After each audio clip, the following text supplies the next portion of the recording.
Good evening, everybody, and welcome in to another episode of the Faithful Dogs podcast. We are going to make an attempt to talk some Browns tonight. I am Tyler Johnson. I am joined by Zach DeFranco, Jack Robinson. Gentlemen, we're back somehow, some way. How are you guys doing? 2-4. Let's talk some 2-4 Cleveland Browns. Let's go. Did you guys think, all right, when the schedule was released, say even before we knew the 6 was getting changed to 11, did you think we'd be 2-4 right now? No. Jack? No. I don't think a single person thought that. You sound mad that I even asked. But it's funny because honestly, I don't even think that I'm not surprised by who we've beaten. I'm just surprised by who we've lost to, honestly. Like even the Jets, I can accept that we lost to the Jets because you know what? The Jets are actually not terrible this year. They actually have a good running game, really good defense. I mean, Zach Wilson's kind of bad, but we played elite Joe Flacco, so that doesn't even count. But I mean, LaFleur he's like the next guy, dude. Yeah, and then you've got the Falcons who are not even that bad, but I mean, the Chargers were beat up. The Patriots just destroyed us, so it's just not even worth talking. But I mean, I think all of us thought, 4-2, 5-1, that would be easy. And I mean, if it was 4-2, this would be a completely different conversation. But I don't know, man. When are we going to stop as fans? I'm lost. When are we going to stop? I don't know. When do you think we're going to stop being like, oh, we can beat? We'll beat anybody. Dudes. Yeah, we can. I don't know. It's just one of those things where it's like, I didn't say 2-4, man. 4-2 at worst, I think I said. Yeah. Dude. Yeah, man. I mean, the NFL, man. Nothing's ever just going to be a cakewalk. Nope, never is, never will be. Before we get into tonight's episode, just a reminder that the Faithful Dogs podcast and Network 216 is proud to be a partner of Underdog Fantasy. And right now, be sure to get your pick'ems in for Thursday Night Football. DeAndre Hopkins comes back. Will he have under a touchdown or over one touchdown? Kyler Murray, will he throw for 250 yards or under 250 yards? Have your chance to go get your pick'ems in right now. Courtesy Network 216. Use our code 216 to double your first deposit up to $100. Gentlemen, Sunday was abysmal. I'm not going to mince words. Sunday was absolutely atrocious for the Browns. Take on the Patriots at home and lose by a score of 38-15. I'm just going to quickly read through the stats because I vomit when I look at them. Bailey Zappi, 24-34, 309 yards, 2 touchdowns, 118.4 quarterback rating. Ramondre Stevenson, 19 carries, 76 yards, 2 touchdowns. The receivers didn't necessarily do a lot, but overall, the Browns defense once again just shows that they don't care whatsoever. That, and it's just, you just got Belichick too, bro. You did. You got Belichick. You 100% got Belichick. Stefanski always kind of gets Belichicked. It's just one of those. You can't really be mad at Stefanski, dude. You got out-coached by the best coach in the NFL. You know, it's wait, we're not firing him? Why aren't we firing Kevin Stefanski? Come on now. I don't even want to talk about that tonight. Honestly, dude. There's just no way any true fan, in my opinion, can honestly say that they want to just get rid of Stefanski. I can hear the arguments about controlling the locker room, I guess, but it's I don't know, dude. He's a good football coach. He's a great offensive coordinator as well. So just gotta keep trying. I trust in Stefanski 100%. Yeah, I mean, I don't see how people can think that one bad outing means that you have to fire the offensive coach when every single symptom of every single game has been that Joe Woods is incompetent at his job. And that I think that we're finally starting to hear about the movements inside the office to finally get this guy out of Berea. For God's sakes, it's overdue. I mean, I was watching Quincy, and he's these look like guys who want Joe Woods fired. Like the way they play on the field, the way they walk around, the way they approach the game, it just seems like The way they they either talk. don't care or they just hate the coach so much that they are willing to almost sabotage themselves. And the way they play shows it. I mean, because look, I don't want to sit here and say, these guys suck. Like Miles sucks, Jacob Phillips sucks, Grant Delpit. They're just terrible players. It's way easier for me to say maybe these guys weren't developed well or aren't put into situations that make sense because, it's only year 3 and we still have the exact same complaints about Joe Woods that we had since year 1. I just don't understand why Joe Woods has gotten, just for some reason, it seems like untouchable to even ask, like, hey, are we going to get an upgrade at DC? Do we need a change? And I know that it probably won't happen, at least not before the bye week. But I think at this point, it's very clear that we need somebody else leading the charge in the defensive locker room, because I just don't see him getting these guys together, getting them on the same page, considering that these are issues that we've been having for the last 6 weeks and they have only gotten worse. And that it's just issues that we've had for 3 years. This guy apparently just is not a good coordinator. I'm sure he's a good, positions coach. But he's in too big of shoes. He doesn't know what to do. And he clearly just is not capable of preparing our team to win football games. And I don't know what else you need to see. I mean, really? I think it's you more just of a messed up I think contain at your 30-yard line when they're going for field goal position, and you let Ramondre Stevenson run for 30 yards because you just broke contain? Like, for what purpose? Like, that's not a mistake you should make. I think it's more of a personnel, players really not buying into what he's coaching on defense. Well, that's kind of that he just doesn't have the ability to maintain control of the defensive locker room and the defensive side of the ball. They just don't respect him because they just don't see they're not buying what he's selling. And clearly, they probably were trying to at the beginning of the year, and it just was completely garbage. There were some interesting quotes that came out today, especially from a guy who I've criticized a lot, and I'm still going to criticize him, but the quotes were interesting. So John Johnson said that it's a commitment thing. When practice is over, you can't just run out of the building, forget about your job. We need everyone in this building to be 100% in on the task at hand. Right now, I think we're at a place where that's not the case. He also said that he honestly doesn't know how to change things. You can say we're a younger team, but that's no excuse. We've got to find ways, however that may be. The leaders on this team have got to get together and figure it out, but we've got to change something. So here's the issue I have with that. Kudos on him for saying what needs to be said. But, dude, set an example yourself. Who cares if this is only your second year here? Why don't you have the balls to set the example yourself and actually start performing the way that we brought you in here how to perform? Right now, John Johnson is graded out at a 55 this year. This entire Browns defense as a whole, they have graded out the 4th worst at a 55 overall. Yeah, I read that right. A 55 overall grade is an entire defense. If it wasn't for Myles Garrett, your highest graded player would be Martin Emerson at 74.9. It's just atrocious. And you have all these guys that just, to me, the thing that really pisses me off about this whole thing is kind of like you said, Zach, these are a bunch of guys that it seems to me they have just quit.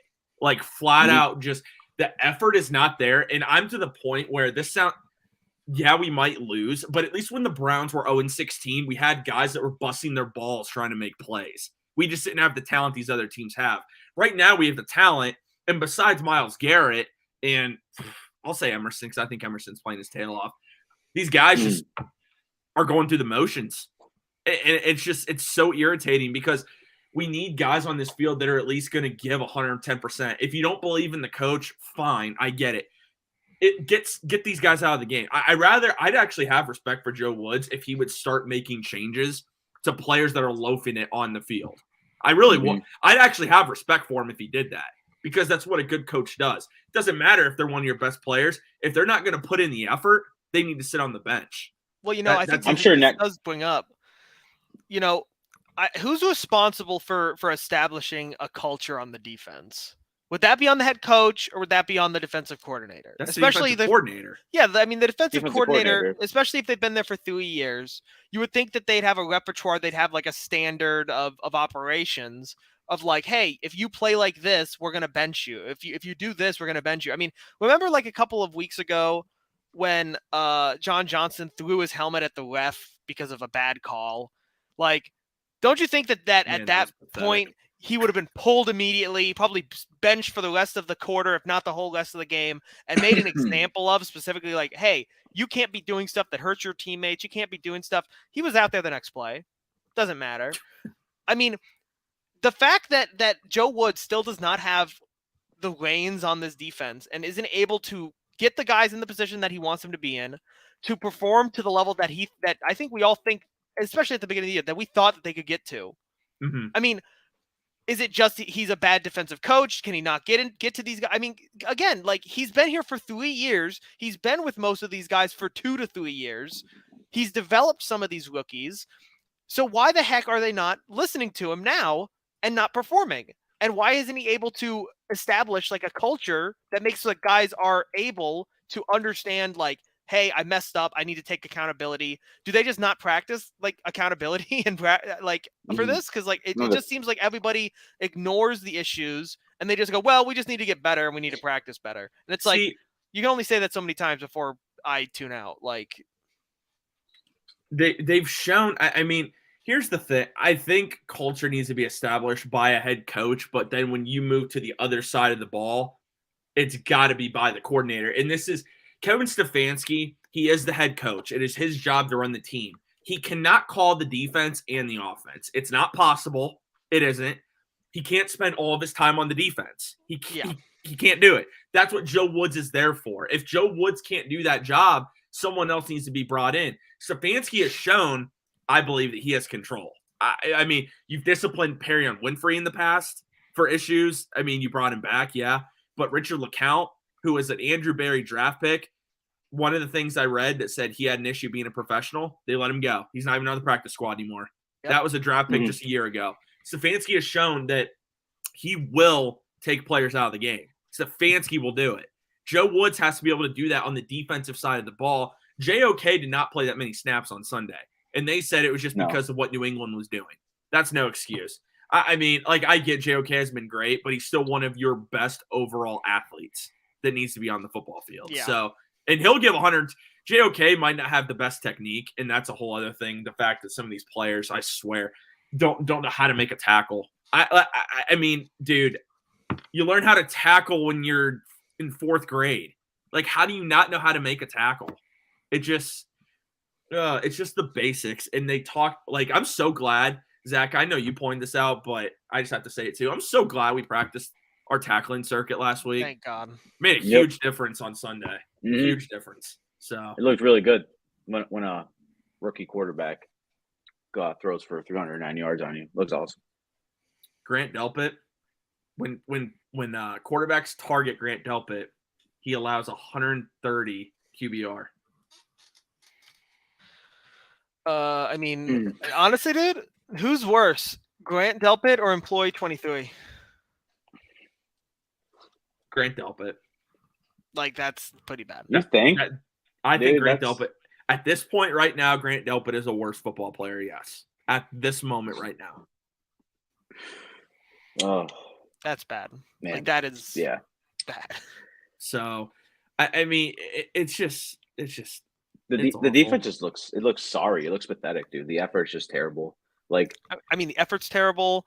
Communication seems terrible. The communication is obviously terrible. But I mean, it's crazy. Just like you would think that like they'd slightly improve like every week. Like they'd just be like, okay, we're slowly figuring out maybe the personnel packages that work best, who should be the green dot, who should be whatever. But it's like the DTs still get no penetration. We're still like, at least they're moving Miles around. That I'll give them credit on that. They're moving Miles around. They're giving him like different looks, and they're like, that's good. We want to see more of that because that makes it so that Miles is actually able to maybe do something, since they can't just overload one side of the line and completely like negate him as a player. But I mean, for gosh sakes, it took you 6 weeks to do that. I mean, what the heck? I'm sorry, but I'm pretty sure anyone could have seen like what happened the first like 2 weeks and said, "Oh yeah, maybe we should move Miles around more," especially since Jadeveon got hurt. Oh, we should maybe move Miles over there every once in a while. Just like get him in the different like looks that make it easier for him to maybe catch someone on a one-on-one or something and like get an easy sack, which he did.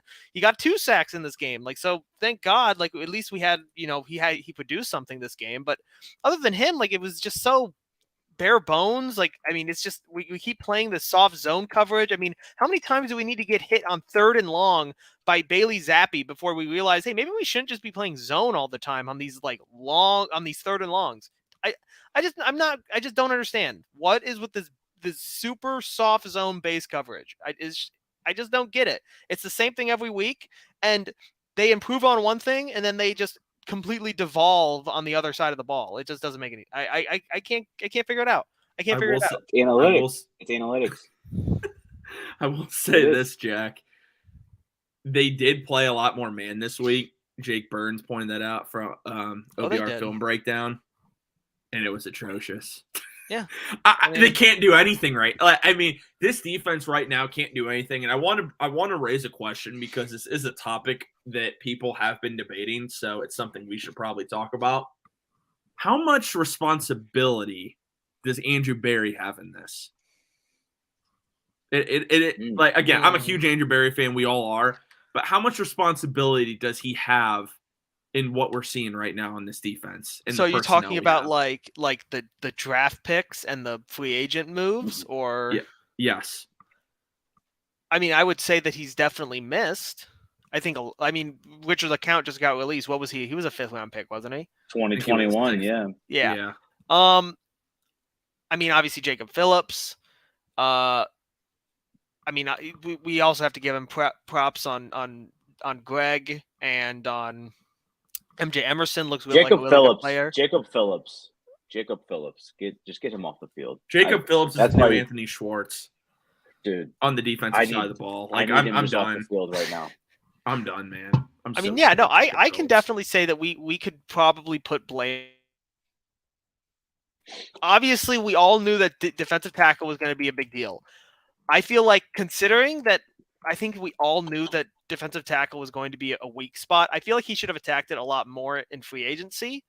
I mean, getting Perry on in the draft is fine, but I mean, he's not developing. He's going to take a while to get to a spot where you want him to be one of your starters. So the fact that they just like left the defensive tackle position in the same state it was, in fact, it regressed because now it's almost all rookies. Like it's just not good. And I mean, obviously our safety position is just completely like, I mean, John Johnson and Grant Delpit, you get a mixed bag with John Johnson. Sometimes he's okay and sometimes he's awful. And then Grant Delpit has just been like the worst defensive player we have.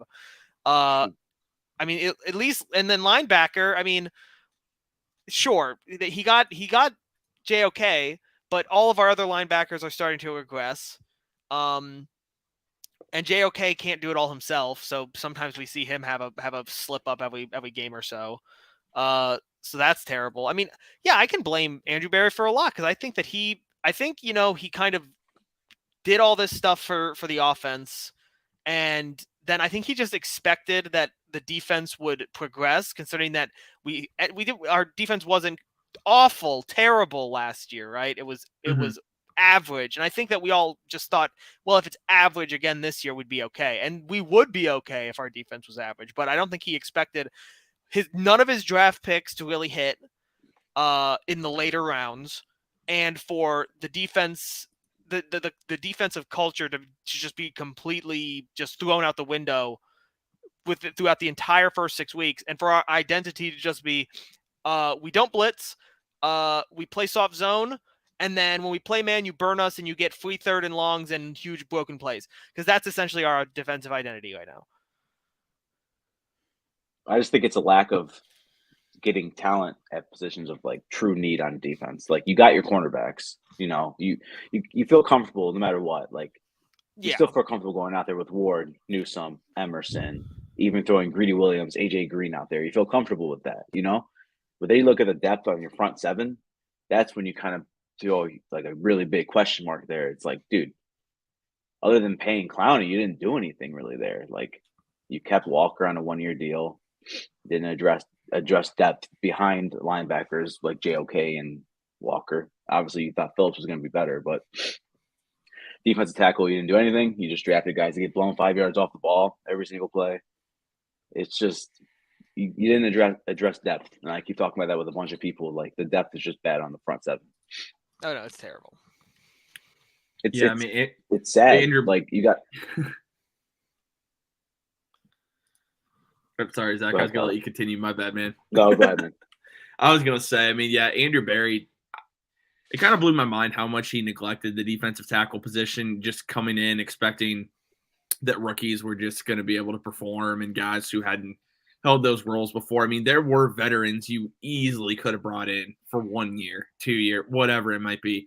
I get if you don't want to give a big contract to a defensive tackle. I get it, because the reality is you can't just give out big deals to everybody. You can't. But, dude, it's so bad. And the thing is, even if Joe Woods is fired, I don't know. I don't think that fixes it. I feel like one of the big issues is that I feel like they're being really frugal. And I know why, because obviously the cap hit next year is going to be insane. But you're telling me you couldn't have gotten one of these free agent defensive tackles on a 1-year deal for like a decent amount of money? Not a lot, just like a decent amount. Because, I think just it's one of those things where next year when you have a full year with your mate, with your quarterback, with your QB1, a lot of the defense, like, I'm not saying it's going to fix the defensive problems, but you keep your defense off the field longer. You're going to increase the amount of times you score.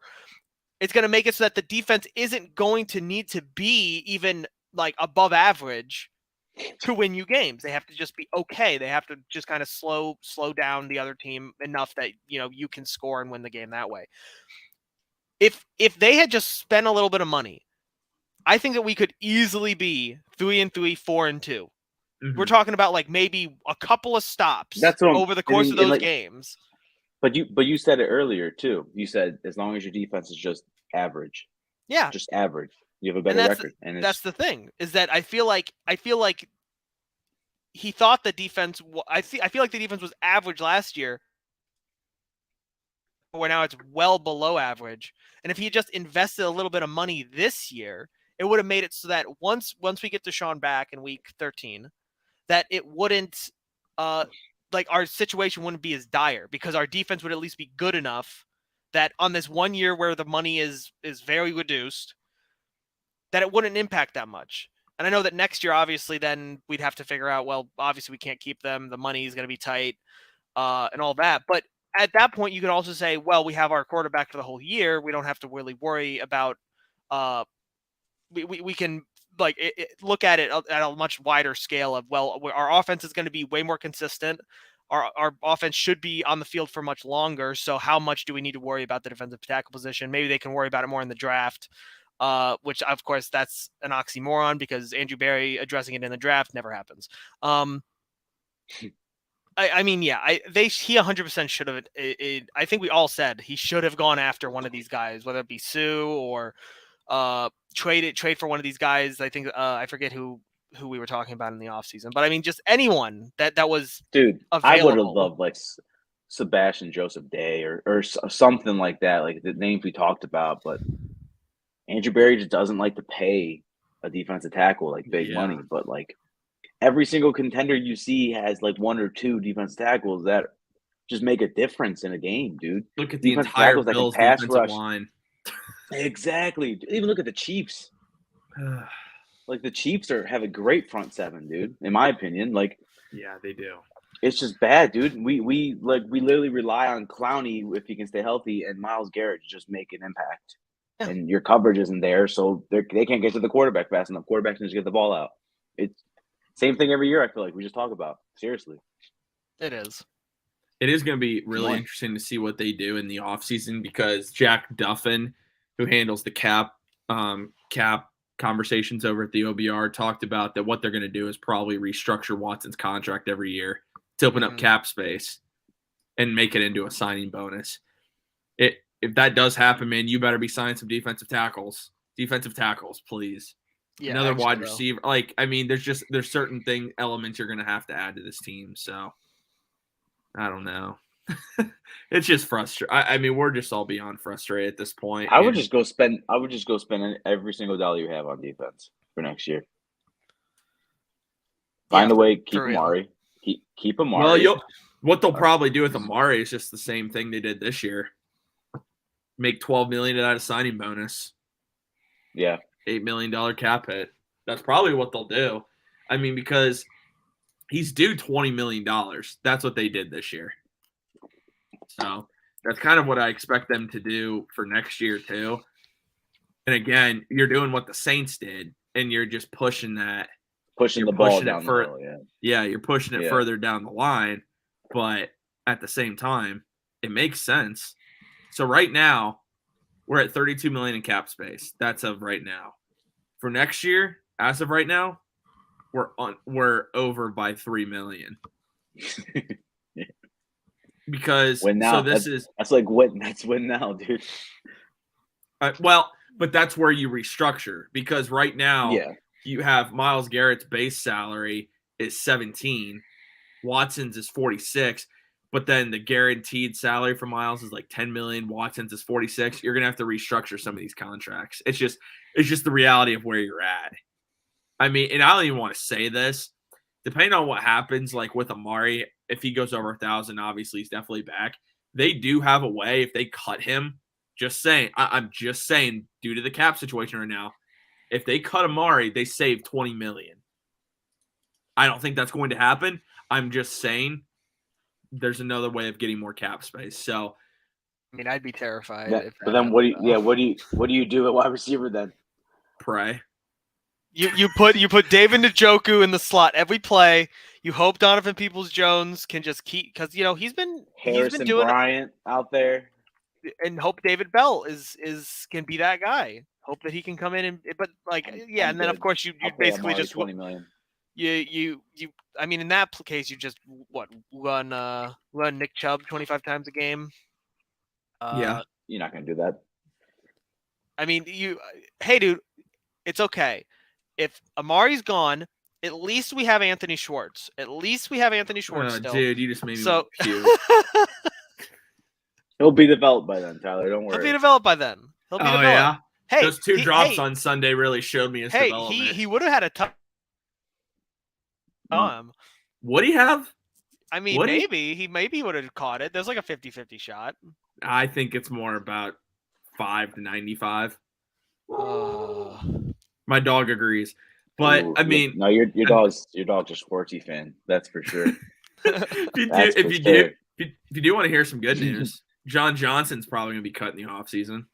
That's good news. Dude, you're really happy about that, man. I wanted John Johnson to work out really bad here. I was so pumped when we got him. Yeah. I thought that was a great signing by Andrew Berry, and I think a lot of people agree with us that they thought it was a great signing by Andrew Berry. I don't know. That's what I'm thinking. Like, I just don't think Joe Woods got players to buy into the system like he did in like San Francisco, where they went to the Super Bowl. Like, he had people like Richard Sherman, like he said, like it's about players kind of buying into that kind of system. Wasn't he a position coach in San Francisco? He was a defensive back coach, I believe. Yeah, he was under Robert DBs Saleh. aren't buying in Cleveland. Yeah, he was under the DBs Saleh. aren't buying in Cleveland, and that's the problem. And that's where we're at. Like it's a frustrating situation. The whole thing is, and again, I do trust. He obviously hasn't been perfect as a general manager. No one is. There's no general manager out there or head coach that's perfect, obviously.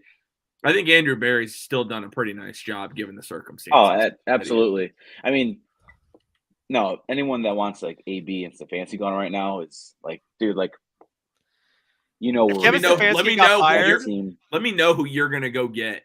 And don't say Sean Payton, because one, you have to trade draft picks to get Sean Payton because he is technically under contract with the Saints. So you have to give them compensation. You also have to pay Sean Payton a huge contract to even convince him. And what you would have is probably a whole other Mike Holmgren situation.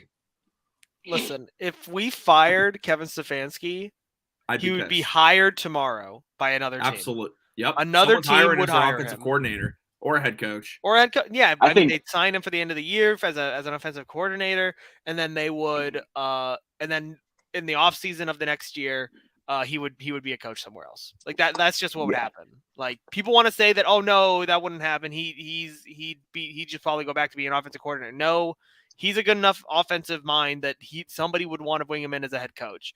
And they saw what happened in 2020, and they'd say, well, in 2021 he kind of got screwed, and in 2022 he kind of got screwed, and then, oh yeah, he could definitely get another chance anywhere. Like any place in the NFL that needs a head coach, they would be lining up to get Kevin Stefanski's services if he was fired. Like no doubt. I have no doubt about it, man. And again, we're not going to get into it too much, but that's why it really bothers me so much when people are like, yep, got to get Stefanski. Yep, out of here. Go get Sean Payton. Go get Sean Payton. But then it's those people that don't understand how football works. Sean Payton's under contract. You have to send draft picks as compensation. You have to pay him an insane amount of money and somehow convince him to come to Cleveland. Yep. To be under Paul DePodesta, basically. Or work with Paul DePodesta. And some guys don't want to be that involved with analytics. So that's the other thing is like these people are like, yep, just go get Sean Payton. There's your solution. Dude, just go do it. Yeah, just do it. Do it. This is mad. Sean Payton obviously wanted to coach. He wanted to be with Brady. You know, that was the big thing. Oh yeah. And that obviously didn't pan out. And I wouldn't even be convinced if Tampa Bay keeps going south if Brady just calls it quits early. Gets an early retirement going. That would be interesting. Can he do it? And Sean Payton, like Tyler, like you've been saying, Sean Payton's waiting for the Dallas job to open up again, probably. So I think he is. I think that's realistic. And I don't know. I just don't like people are really just pushing for Stefanski to be fired. I feel like we go through this every 2 years with a coach and quarterback, and like it's the same thing on repeat. Like I'm just trusting the process. Like we've gotten here. We've gotten to a playoff squad and a win now squad with this coach and GM. So I just think we finally have that outside the defensive staff. I firmly believe you have the head coach, you have the general manager, you have that good group. You have DePodesta who knows what he's doing. After we thought the dude, he's analytics and so on and so forth. Well, proven when you listen to him, the guy knows what he's doing. Paul DePodesta, you have the core that you want. You just don't have the defensive staff. That's something you got to get right. But to want the guy, I think you got it. I think you got a good guy on the defensive line staff, Kiffin. Kiffin. You like Chris Kiffin? Yeah. I can agree with that. I'm just saying, let's say you do fire Woods. Good things about it. Let's say you do fire Woods, and even the defense doesn't necessarily take the jump that you want or whatnot. They'll bring somebody else in, and there's a good chance they clean house and bring their own guys in. But I'm not against Chris Kiffin. He doesn't have much to work with outside of Garrett and Clowney anyway. Yeah. Mm-hmm. But some people have called for Kiffin to be our new next defensive coordinator, interim defensive coordinator, if you fire Woods early. Me. Can he call plays, Tyler? Can he draw up schemes? I don't know, man. That's the big thing. I don't know. Can Blitz Joe? the quarterback guy, dude. I mean, Joe Woods can't. So can we get worse? Can we get any worse? Why that was what I thought. No, I didn't think things could get any worse, and it seems like every week it gets worse. It does get worse, dude. That's the thing. It does. And what we're gonna do that's gonna be a lot of fun here after we take a short break to hear from our latest sponsor. We're gonna try and preview the Browns and Ravens. We're gonna attempt to. It's gonna be a lot of fun. But before we do, guys, if we win these next two games, though, real quick, if we win these next two games, we're first place in the division. All right, there you go. There's the There's one positive for the show. It's the only thing I'm kind of gripping onto right now, dude. I'm not gonna lie. Yeah, same. Honestly. But and these jackets. This is what I want to grip onto, and courtesy of our awesome partner in Homage, the starter Browns jackets released today. Don't know if they're still available. Orange, white, and brown. If you want one, go get one. But they have been selling quick, and they're beautiful. Dude, Those they are crazy, man. they sold They're fast. so good. Yeah. All right, a quick little inside story here. Okay, they sold so fast that Homage emailed us because we did our giveaway, and Homage emailed us and was like, "Hey, I would announce it on release day." Like that's how quick they're gonna sell. Mhm. So, and they did, dude. A lot of pre-sales went through. Like these things are awesome. I probably won't get my hands on one this year, but I want that orange one so bad. Same. Yeah, man. They're just awesome, insane. dude. I love all their jackets. They're all sweet. But hey, if anyone watching this, if you want one, click the link and try. If you can get one, that'd be awesome. That'd be sick. Yeah. Hey, if you get one, send us a picture of it. Show us what it looks like. So really would appreciate if you guys did that. I know Jeff did it. I know Jeff did it for us, dude. They're nice. Yeah, man, they're beautiful. But I also, while I just thought about it because I didn't do it at the beginning of the show, if you guys are joining us right now from YouTube and not subscribed to the channel, please take a second to drop a sub and even like the video. That way, when we go live, it'll go to not just Cleveland, but all of Ohio. We'll be able to see it. The more likes, the more YouTube will expand the reach of our videos and of our shows. So if you guys would please drop a like, subscribe to the channel. It's free to subscribe to the channel. And we actually were able to give away one of these awesome jackets courtesy of Homage, but you had to be subscribed to the channel. That was one of the things you have to do. So in the future, you want to make sure you subscribe to the channel so that you can be entered in to win some of these giveaways. It's super easy. Again, it's free. So please make sure you guys subscribe to the channel, not just for the Faithful Dogs podcast, but for all of Network 216, because we really appreciate everyone's support that does that. Guys, the Browns go to Baltimore on Sunday. The Browns will take on Lamar Jackson on Sunday. Obviously, the defense hasn't been too good. Is there any? I'm asking you guys, is there any chance they can limit Lamar Jackson? Because I hate to be negative because I feel like I've done this all show, but I'm just to the point where, with what I'm seeing, it's so hard to find anything of positive on the defensive side of the ball. I feel like you can limit Lamar more if you play JOK more than like 30 snaps. You know, it's actually interesting because the Ravens have really gotten into a bad habit the last couple of weeks where, you know, they just take themselves out of games. Like they get ahead or they get like a comfortable lead, and then they just end up putting it on autopilot and just not really, you know, keeping the intensity up, which I mean, so do we to an extent. But I mean, Lamar hasn't been sharp the last couple of weeks. The defense is riddled with injuries. And honestly, like I don't think that they're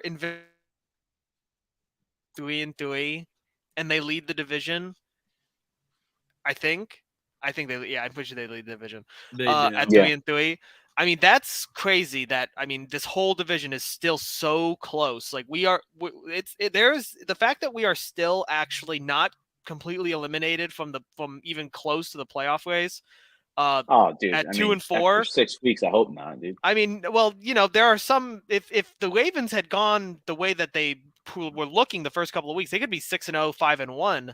The fact that they're 3-3 right now, and we're 2 and 4, we're only one game behind them. I mean, that's super lucky. That's super fortunate for us, and hopefully we can take advantage of some of these apparent news that's coming out where maybe Lamar and Mark Andrews might not be practicing this week. Dude, Tyler Huntley will just throw for 400 on us. Yeah, but look. We can at least have some optimism beforehand, okay? I mean, that's half the fun, is being a little bit optimistic before the game. Just to be disappointed. Just to be disappointed.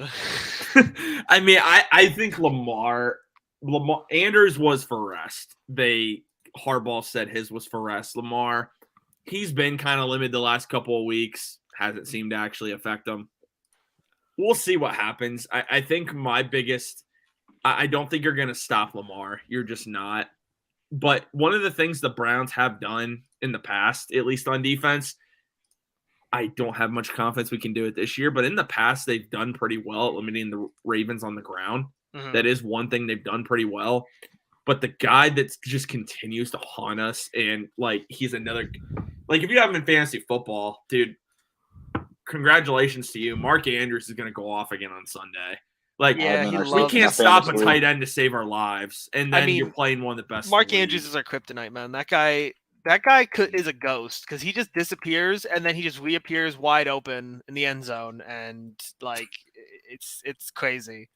I mean, I'm just remembering like last year, when he just somehow got wide open in the end zone. Lamar scrambles for like 30 Oh, seconds and then just dude, chucks it back that there, was- and he's just standing there, just no one around him at all. I mean, That was such an embarrassment. yeah. I mean, like, what else can you do, man?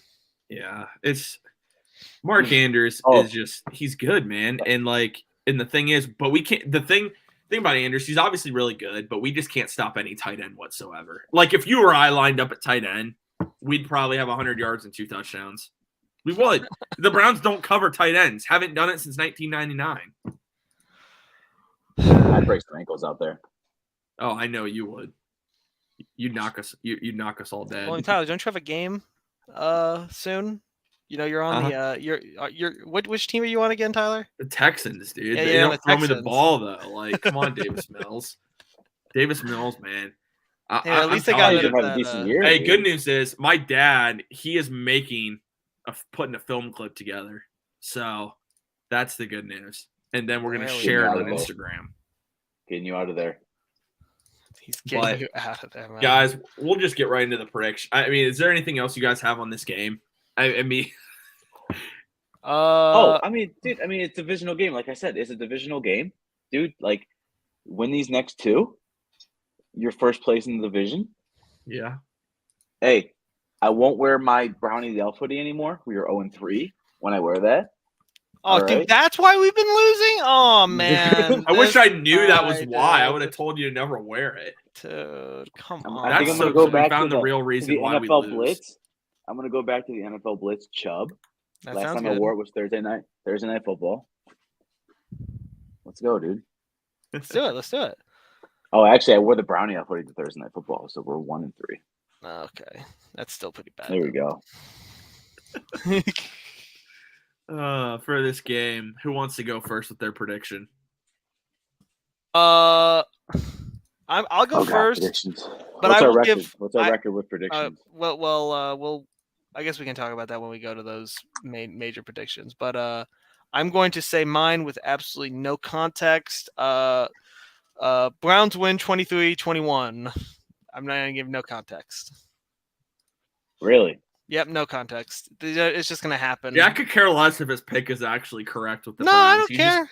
I'm just gonna keep saying that they're gonna win All right. because Go someone ahead. has to. Because it's what Zach said. If we win these games, if we can somehow go 4-4 by the bye, I think that this season can be salvaged. I don't want to start talking about, hey guys, let's look at the draft prospects. God, I hate. We can't look at the draft prospects. We don't have a first round pick.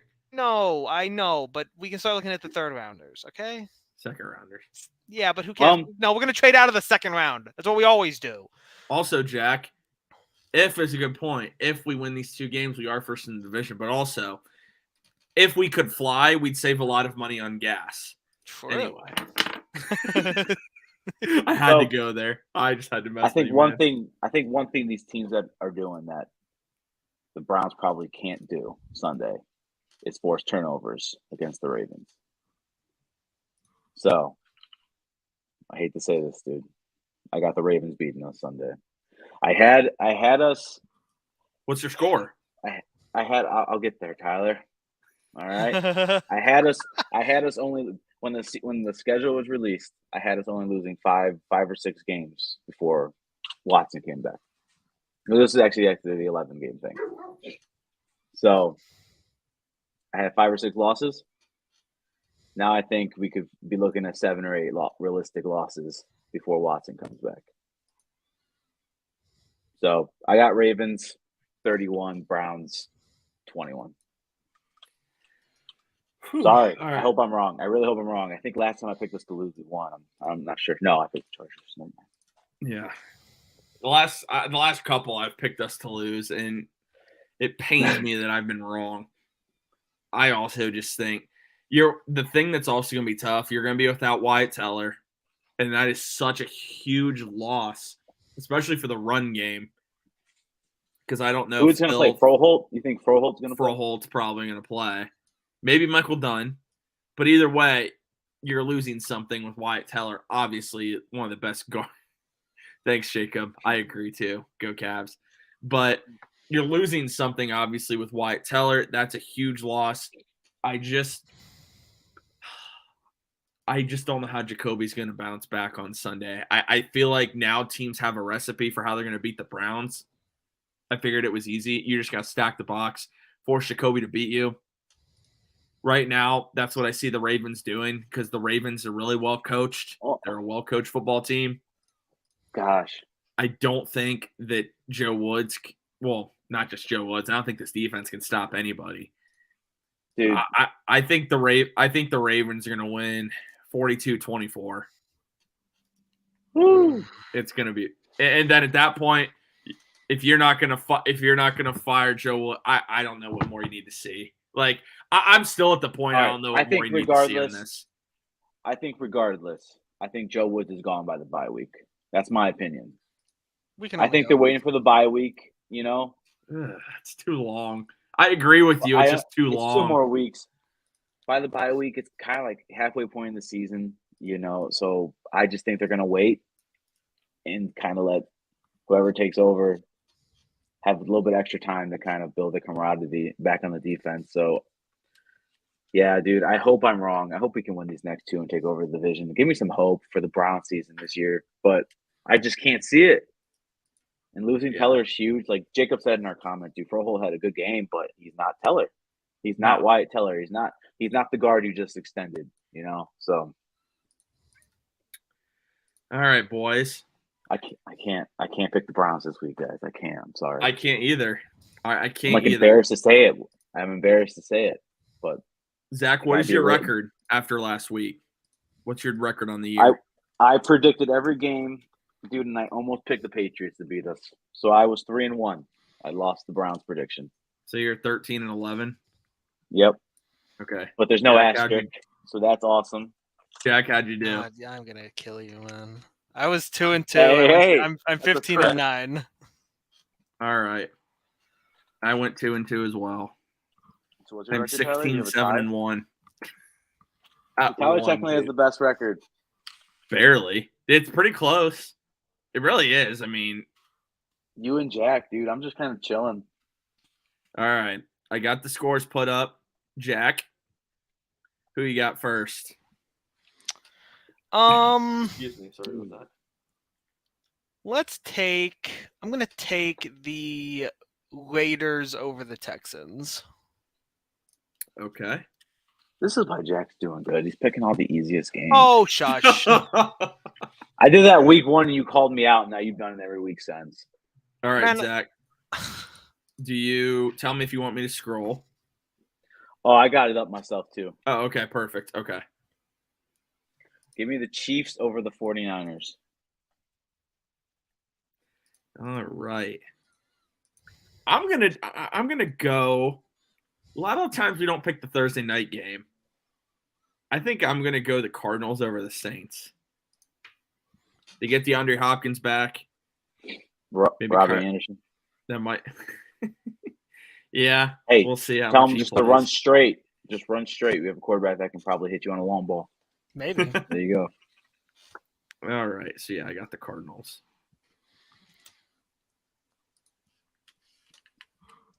All right, Jack. All right, asterisk, man. Yeah. So the Jacksonville Asterisks are going to take the Patriots over the Bears. Ooh, Monday Night Football. I could see, yeah, do that. I mean, okay, the Bears suck, dude. Before my next prediction, yeah, Bears are ruining Justin Fields, in my opinion.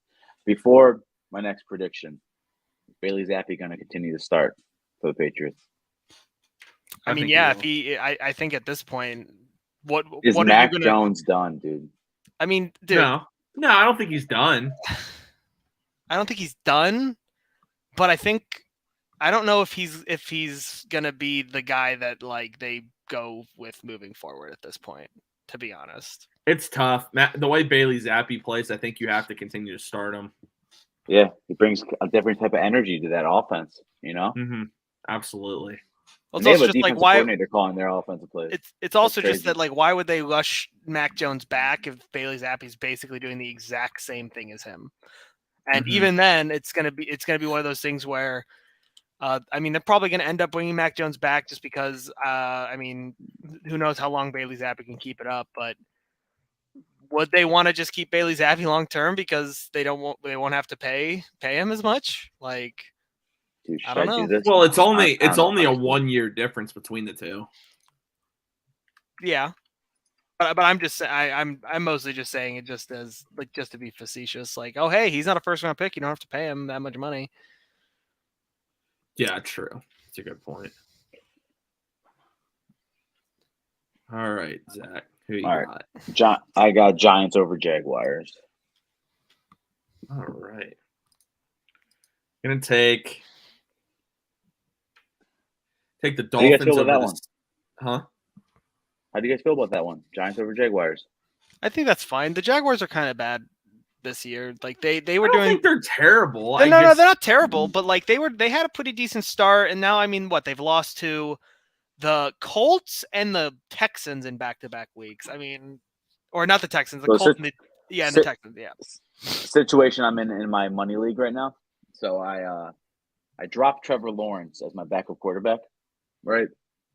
And I picked up Zach Wilson for some reason. I don't know what I was. Dude, that was a mistake. Oh, I would have kept Trevor Lawrence as a backup is solid. So then I went this week to drop Zach Wilson and pick back up Trevor Lawrence because I'm like, who's going to want Trevor Lawrence, right? Someone above me on waivers claimed Trevor Lawrence. Yep. So now I had to pick up Daniel Jones. So I got Daniel Jones versus Trevor Lawrence Jaguars, bro. He's filling in for a week. I'm 5-1 right now, dude. Josh Allen's out on a bye week with Gabe Davis, dude. I'm just gonna hope I can find a way to win this week, dude. That was my little quick story. Hey, 5-1. I'm first place in the money league, dude. I'm cool right now. I'm chilling. Josh Allen be back. Bye week. All right.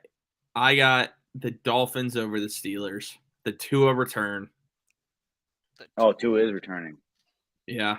That's a whole other subject I'm not going to get into. Just go look at Tyler's Twitter if you want to know his opinion.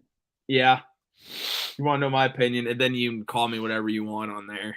I agree. I agree with your opinion on that one, dude. I don't think he should play again. Yeah. I don't think he should play again. I just don't. I mean, but the Dolphins are at home against the Steelers. You got Waddle. You got Tyreek Hill. The Steelers don't have much of a secondary. I think Tua's going to come back and play pretty well. So I got the Dolphins. I think they bounce back on Sunday. All right, Jack. Chargers over the Seahawks. Put all your money on Austin Eckler. Man's been flying. Yeah, man. Good money league. What's up, dude? He's been looking good. I'm glad. I got him in two of my leagues actually. Dude's been balling. Is he in your dynasty? No. I wish, dude. That would be clutch. Yeah. I've tried to trade for him, but I'm not giving up enough. All right, dude. I want to pick this one for some reason, but I don't feel like I should risk it with my record. I got to catch up to you guys. All right, I'll do it. Falcons over Bengals. Picking against a divisional opponent. I thought about that one too. Yeah. I kind of like what Arthur Smith's doing over there right now, dude. They're finding ways to win. Yeah, they are. That is true. I'm going to go with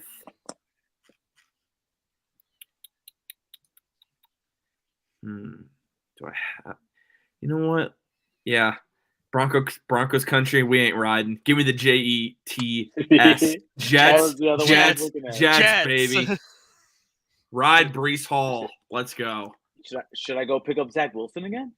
No, because they don't throw the ball. They don't throw it, dude. They just give it to Breece Hall and let him do everything. Dude, they beat the Packers. I think they can beat the Broncos. Broncos are terrible. It's the fact that it's not easy to win in Denver, especially with the altitude. It's never easy. Yeah, like, you can say whatever you want as far as Russ can't play in Denver either, though. So no, he might not even play on Sunday. He might not even play on Sunday. Oh yeah. So See what Gosh, happens there. Wait, they may win then. Hold on. It would be Brett Ripon. Hold on, what? Dude, my stream for the Cavs ain't working. What the hell? Valley Sports, dude, they're trash. Hey man, they're Darius up by 5 right now. To any of you guys that are watching the Cavs, and Darius Garland has been ruled out with an eye injury. Oh, great. What? Mm-hmm. Multiple reports have confirmed it. So, but before we wrap up this episode of the show, appreciate all you tuning in. Talking about the 2-4 Browns is nothing that is easy, and to be quite honest with you, not fun by any means. I was gonna say, I think you guys can probably tell we're just not even having fun, but we're just, we're chilling, we're talking. Yeah. Eventually, I'm being optimistic that next week it'll be a little more fun. I predicted us to lose, but I hope we win, obviously. So something too for future shows. If the Browns continue on the trajectory they're on, we are gonna go around the NFL a lot more and talk about NFL headlines. Have a little bit more fun that way. So, but hoping they can right the ship for the sake of our sanity. For the sake of our sanity. So I appreciate everyone tuning in tonight. Remember, if you aren't subscribed to the channel, please just take a second and do so. It's free. Drop a like on the video because we appreciate all of your support. Network 216, you're supporting every one of our shows when you're subscribing to our channel and having a chance to enter in exclusive giveaways that are only available by being a YouTube subscriber. So be sure you guys do that and get your pick'ems in right now for Underdog Fantasy for Thursday night football, and use code 216 to double your first deposit up to $100. And tonight at 10 o'clock, we have the last edition of the Guard Chug as they are going to recap the Cleveland Guardians' amazing playoff run. So if you want to make sure you guys tune into that. Thank you all for tuning into tonight's episode. I'm Tyler Johnson. That's Zach DeFranco. That's Jack. Dude, whatever. Dude, my camera. That's Jack Robinson. I'm Jack Robinson. Yeah. Are you? Actually you're V left. But this has been the Faithful Dogs podcast. Thank you all for tuning in, and go Browns.